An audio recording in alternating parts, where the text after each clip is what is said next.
Grabe naman, sobrang nalilito na talaga ako. Ang sabi, ang mapupunta sa akin, yung loan amount kapag nag-loan ako sa Pag-ibig.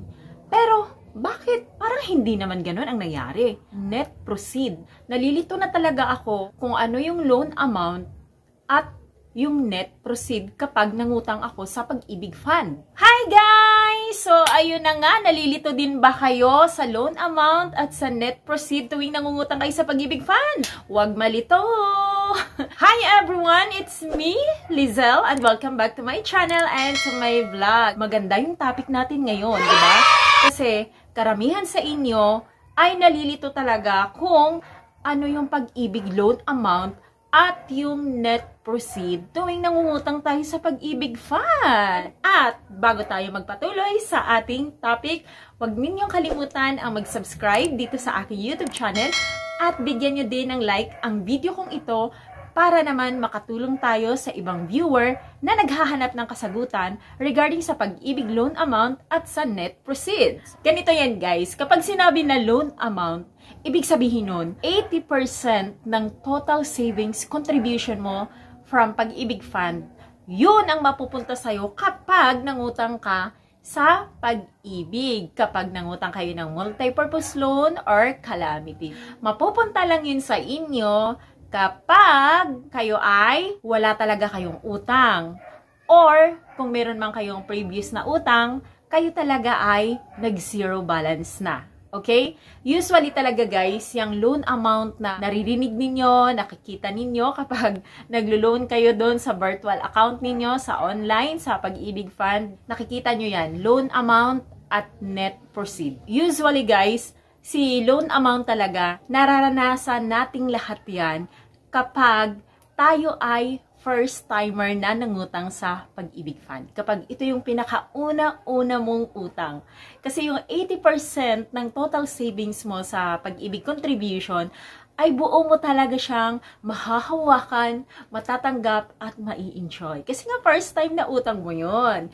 Ngayon naman, net proceed na lang ang mapupunta sa'yo kapag tayo ay nagre-renew ng loan. Kapag halimbawa, sa previous na utang mo sa Pag-ibig loan, ay nakabayad ka na ng 6 months and above na diretso. Ngayon, kapag nangutang ka, net proceed yung mapupunta sa'yo guys, kasi meron ka pang outstanding loan balance. Ang nangyayari kasi dyan, meron kang outstanding loan balance, yung matitira, yun na lang yung makukuha mo. Kaya sa virtual, kapag nangutang tayo, pansinin ninyo, may nakalagay doon na net proceed.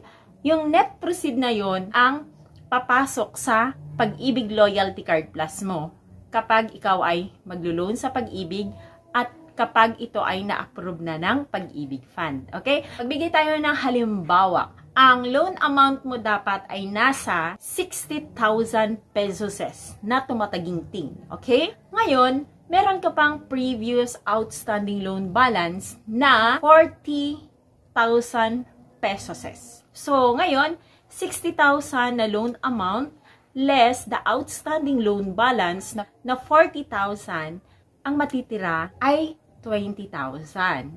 Ngayon, si 20,000, yun ang tinatawag na net proceed. Yun ang makakredit sa ating mga Pag-ibig Loyalty Card Plus. So, yun ang mawi-withdraw mo. Pero teka, ang 20,000 ba na nakuha ko, which is, yun ang aking net proceed na pumasok sa aking Loyalty Card Plus, yun lang ba ang babayaran ko? Dapat yun lang, kasi yun lang naman ang binigay ni Pag-ibig Fund. Aba, syempre hindi. Ang swerte naman natin kung ganon. Syempre guys, lagi ninyong tatandaan, ang ating babayaran palagi ay kung magkano talaga yung loan amount from 80% ng ating Pag-ibig contribution. Yun palagi ang babayaran natin.